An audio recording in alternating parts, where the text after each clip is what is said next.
Hi friends, welcome back to my channel. இன்றைக்கி என்ன வீடியோன்னு பார்த்தீங்கன்னா, இன்றைக்கி ஆடி கிருத்திகைக்கு எப்படி சாமி கும்பிட்டோம், சமையலெல்லாம் சமைச்சு அப்படின்றத தான் பார்க்க போகிறோங்க. ஒரு சின்ன வீடியோவாக எடுத்துக்கிறேங்க, பாருங்கள் எப்படி இருந்துச்சுன்ட்டு மறக்காமல் சொல்லுங்கள். சமையல் என்னன்னு பார்த்தீங்கன்னா ரொம்பவே சிம்பிளான சமையல் தாங்க. சாதம், பருப்பு, கத்திரிக்காய்லாம் போட்டு சாம்பாருங்க, உருளைக்கிழங்கும் இது கூடவே பீன்ஸும் பொரியல் செஞ்சுக்கிறாங்க, சுண்டல், இது கூடவே சக்கரை பொங்கல், வடை, பாயாசம், அப்பளங்க இதெல்லாம் தாங்க செஞ்சுக்கிறேன். செஞ்சு சூப்பராக சாமிக்கெல்லாம் தழுவிலாம் போட்டு கூடவே பச்சை மாவும் வைக்குவாங்க.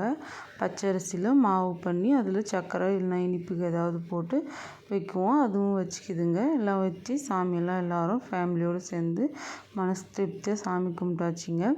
நீங்களும் இது போல் சமையலெல்லாம் சமைச்சு சாமி கும்பிடுவீங்களா அப்படின்றத மறக்காமல் கமெண்ட் பண்ணுங்கள், நானும் தெரிஞ்சுக்கிறேன். நாங்கள் இப்படி தாங்க சாமி கும்பிட்டோம். குழந்தைங்கள்லாம் இன்றைக்கி லீவுங்க, அதனால் அவங்க கூட சேர்ந்து சாமி கும்பிட்றது ரொம்பவே ஹாப்பிங்க. சாமியெல்லாம் சூப்பராக ஃபேமிலியாக சேர்ந்து சாமி கும்பிட்டு அடுத்தது என்ன சாப்பிட்றது தான். நம்ம செஞ்ச பலகாரமெல்லாம் வச்சு சாப்பிட வேண்டியதாங்க. எல்லோரும் சாப்பிட்டு சூப்பராக ஜாலியாக இந்த நாள் போச்சுங்க. கண்டிப்பாக நீங்கள் உங்களுக்கு எப்படி போச்சுன்னு சொல்லுங்கள். கோயிலுக்கு போனீங்களா, சாமியெல்லாம் கும்பிட்டிங்களா, இல்லை வீட்டிலே சமைச்சு சாப்பிட்டிங்களா அப்படின்றத மறக்காமல் எனக்கு கூட ஷேர் பண்ணிக்கோங்க.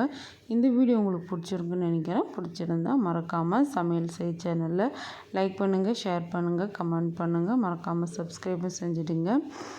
இதுக்கு அடுத்த வீடியோ பார்த்தீங்கன்னா சமையலெல்லாம் சமைச்சு எப்படி படையெல்லாம் போட்டோம் அப்படின்றத ஒரு ஃபுல் வீடியோ எடுத்துக்கிறேங்க, அதில் பார்க்கலாம். பாய்.